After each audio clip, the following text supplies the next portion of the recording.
भारतको शेयर बजारमा सेबीको अहिलेसम्मकै कडा कदम मध्ये एक आएको छ। पम्प एन्ड डम्प घोटालामा सेबीले 221 संस्थालाई 7 वर्षसम्म शेयर बजार सम्बन्धी गतिविधिबाट प्रतिबन्ध लगाएको छ।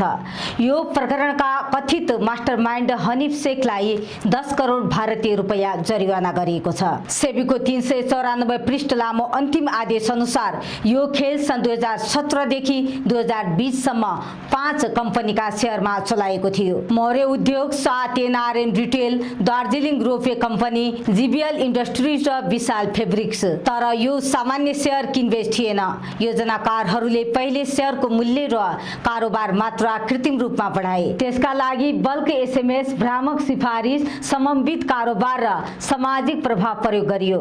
सर्वसाधारण लगानीकर्ता अब बढ्छ भन्ने लोभमा छिरे अनि मूल्यमाथि पुगेपछि योजनाकारहरूले आफ्ना शेयर बेचेर बजारबाट बाहिरिए। नतिजा 143.79 करोड भारतीय रुपैयाँ बराबर अवैध लाभ घाटा भने सामान्य लगानीकर्ताको भागमा। अझ रोचक पक्ष के छ भने सेबीले यो जालो खोल्न शेयर कारोबार मात्रै हेरेन। WhatsApp chat, phone record, banking trail, hotel booking, flight data र फुड डेलिभरी रेकर्डसम्म जोडेर नेटवर्क पत्ता लगायो। सेबी अधिकारीले यो योजनालाई औद्योगिक स्तरमा सञ्चालन गरिएको बजार हेरफेर भनेका छन्। यो घटना भारतका लागि मात्रै होइन, नेपाल जस्ता उदयमान बजारका लागि पनि ठूलो पाठ हो।